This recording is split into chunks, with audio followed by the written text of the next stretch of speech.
everyone, to week 3. Can you believe we're starting week 3 already? This is week 3 for social work administration and supervision. And this week I'm going to talk real briefly about organization and agency's mission statement and how that mission statement is supported or links back to the organizational structures and how processes are carried out. First, I want to really emphasize the importance of an organization's mission statement.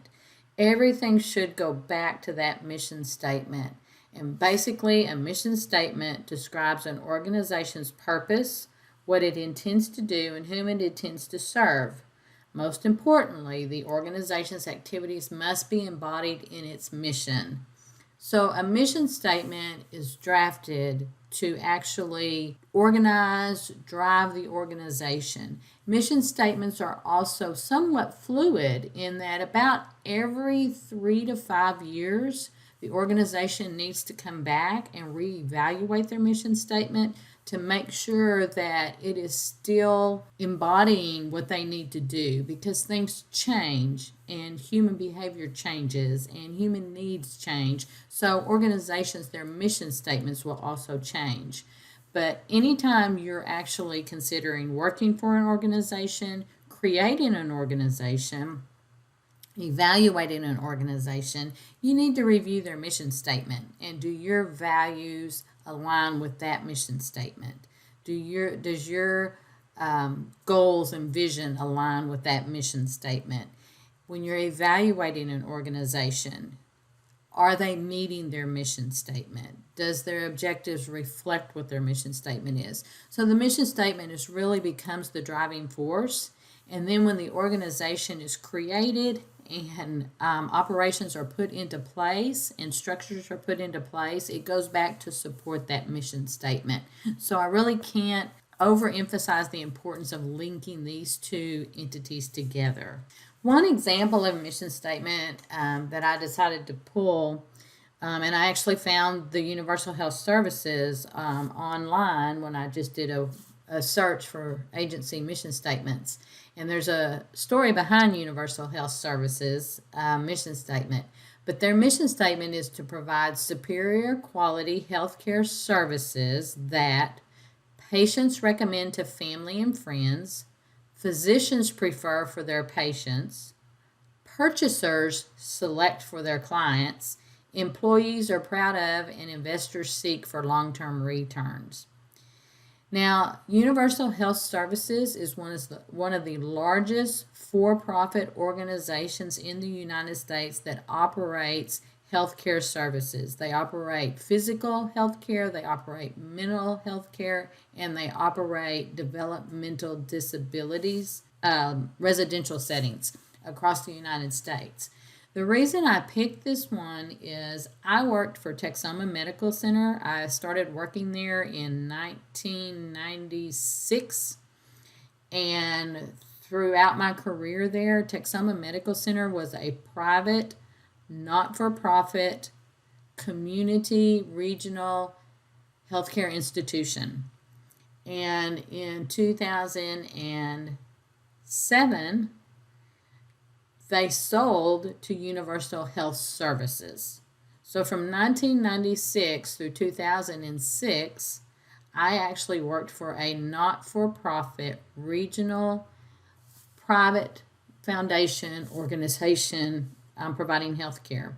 In 2007, when Universal Health Services purchased the hospital and we became private for-profit, the culture change was drastic.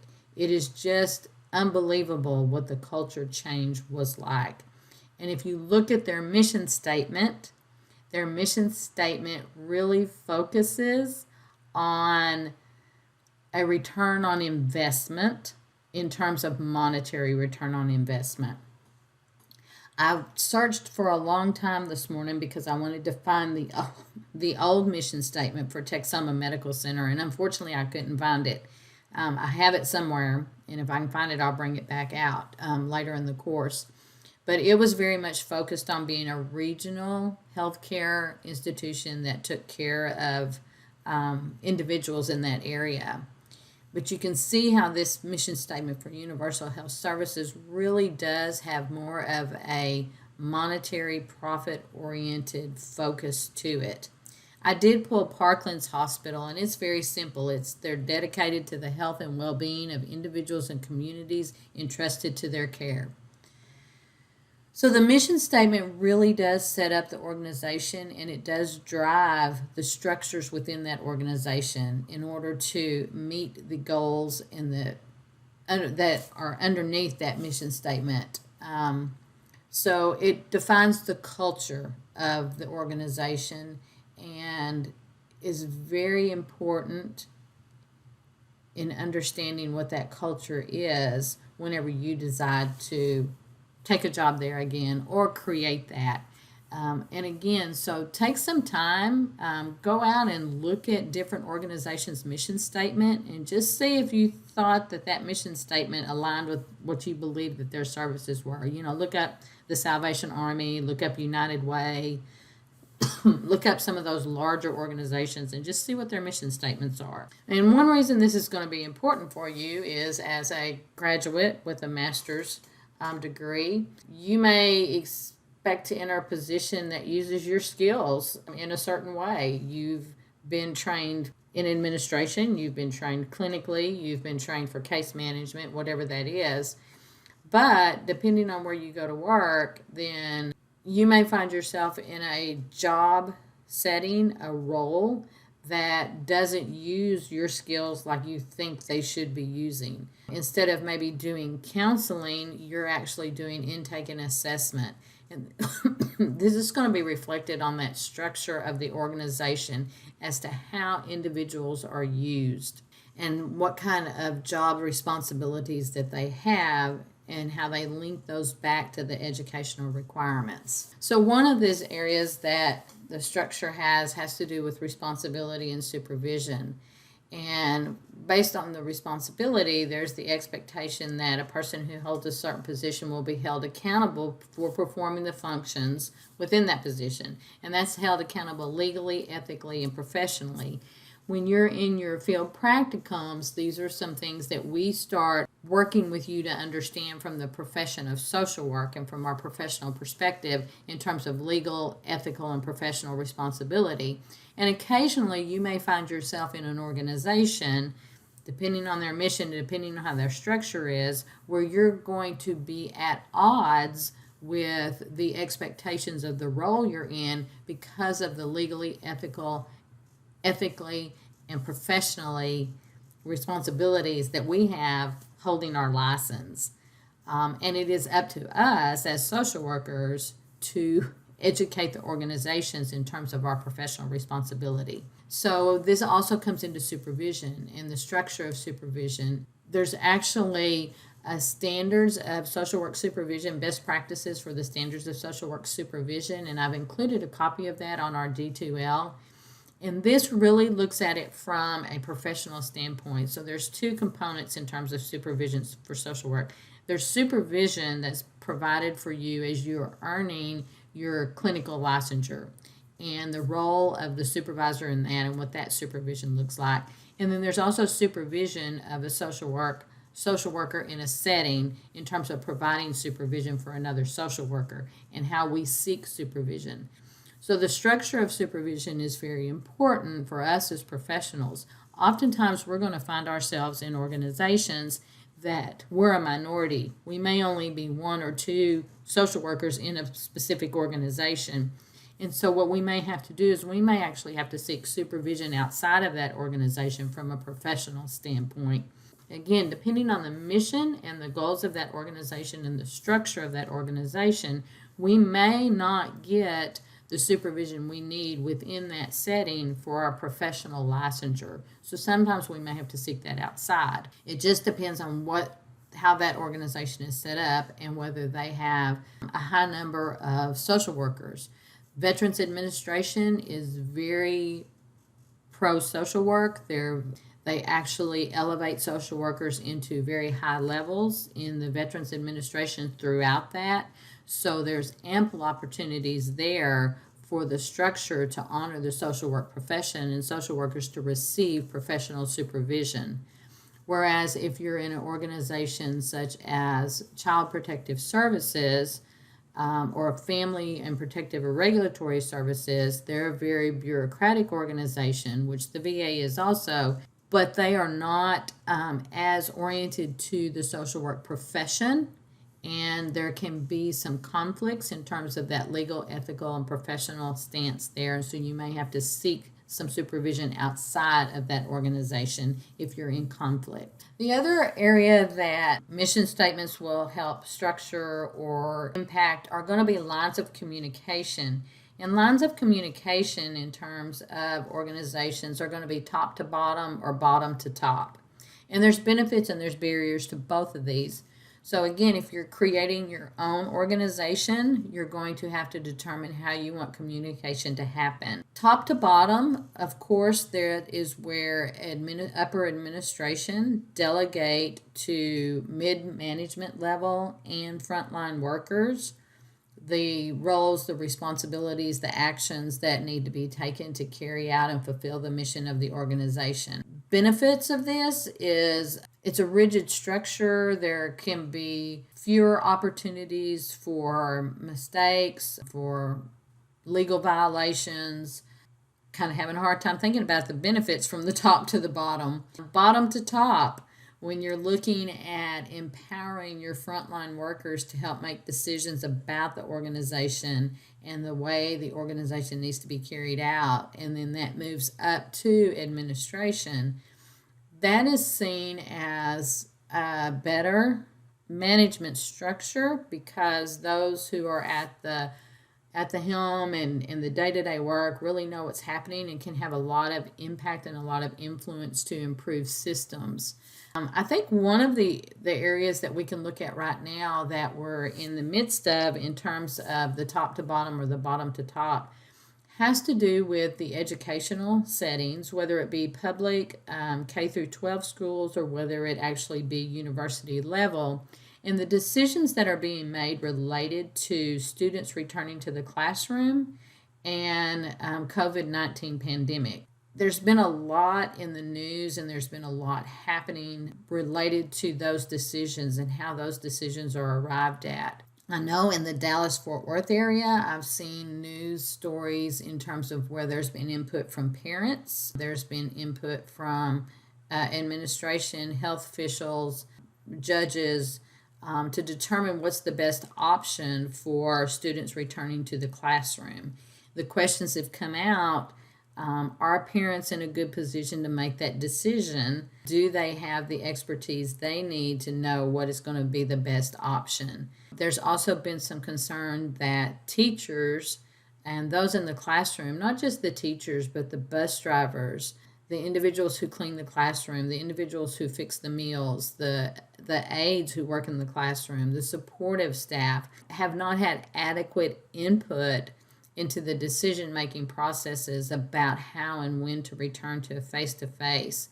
And there's been frustration and feelings that frontline workers, which are the teachers and the supportive staff, are being, I guess, essentially made scapegoats because they're not having they don't have the input and they don't feel like that their safety is being taken into account.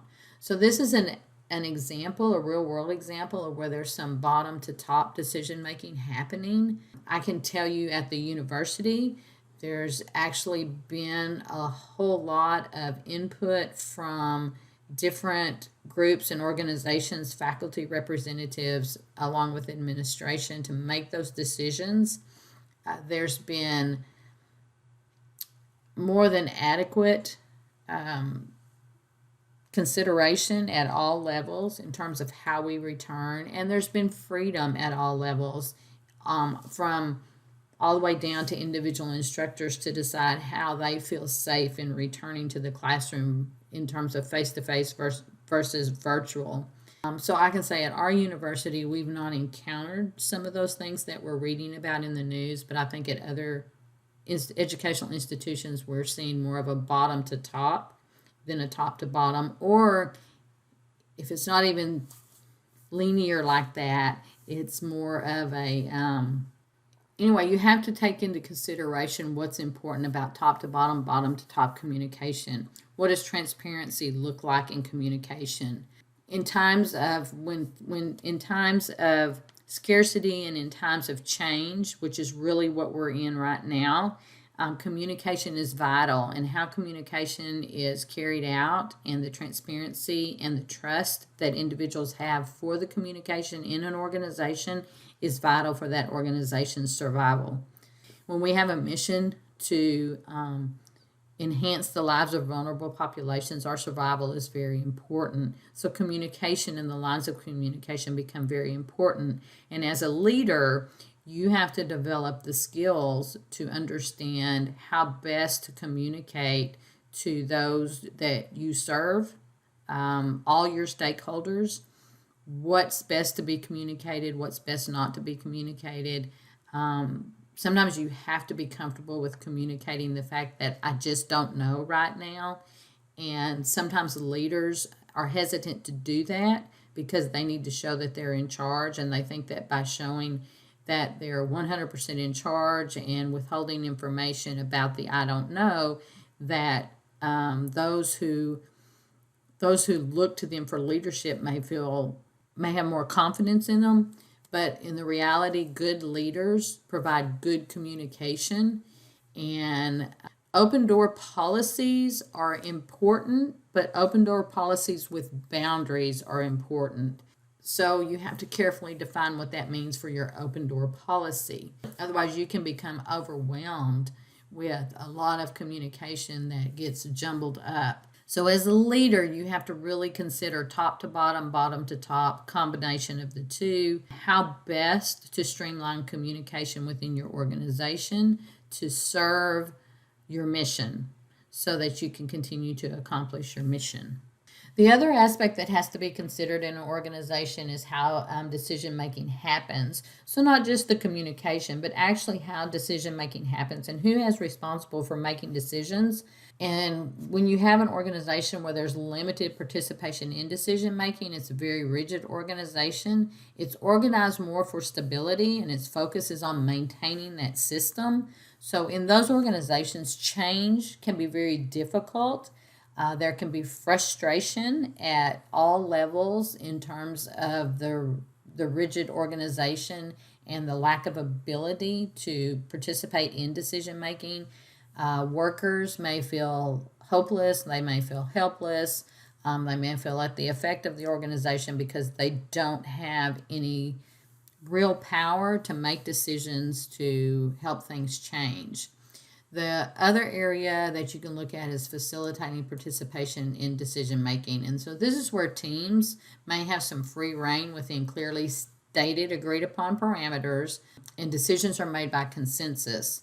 Different levels, mid-management, there's upper management, mid-management, frontline workers. Different levels in this team base can actually have some responsibility and some authority to make decisions to alter the way things are carried out within certain parameters. Obviously, we don't want everybody making their own decisions, without there being some guidance and some communication and some structure to it, because we do have ethical, legal boundaries that we actually have to follow.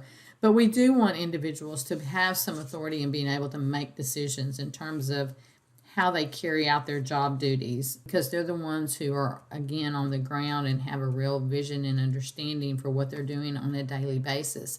And this helps empower people to take ownership of the organization, of the agency, of the goal, of the missions, and it creates that culture so everybody begins to work together. So when we're talking about communication and decision making in terms of the impact on accomplishment of the organizational goals and carrying out the mission, some of the positives and the challenges that we've already talked about in terms of structure, maintaining the legal boundaries, providing ethical services. You just have to determine within your own organization or the organization you're working those positives and those challenges and how to adapt the communication style, how to adapt decision making, how to adapt the structural organization of the hierarchy, responsibility, who's ultimately responsible, and who will be held responsible for decisions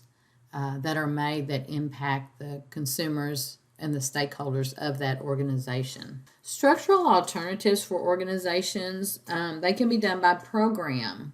So it could be, so an example again could potentially be within the family protective and regulatory services. There's different programs, even within child protective services, there's different programs because there's family-based services, there's conservatorship, there is adoption. So there's different programs within that agency, and it tends to be organized by program, and the programs may not communicate well with each other or interact with each other. So they could be very distinct programs within an organization. It could be organized by function, and by function it could be, maybe it could be by function in terms of assessment, case management, mental health services, depending upon what the goal is. It can just be by function, and so those are going to be a little bit more interactive than if it's by program. It could be by process, and by process you have an intake process, then you have a case management meeting, and then you have a team meeting, and then you have treatment, and then you have a discharge process. It could be by market, so marketing to different potential needs, marketing to those who need support services. It could be by consumer or client. You could actually look at, if you look at the mental health services through the state of Texas, and to receive mental health services like under the Medicaid program, you're going to have a diagnosis of schizophrenia, bipolar disorder, or major depressive disorder. So it can actually be by consumer or client based on that diagnosis, and it can be by geographic area. So you have in the school districts and in, again, protective and family regulatory services, those are organized by geographic areas and geographic regions. So you can also have these different structural alternatives even within the same organization. So it can be organized by program and then also organized by geographic region. It can be organized by consumer and client and organized by geographic region. It can be organized by consumer and client and by process. So these are all ways of determining how services will be provided. They all have positives, they all have challenges, but they all have to go back to how it serves your mission. If you're an organization that's a regional facility, you're going to be serving different geographic areas.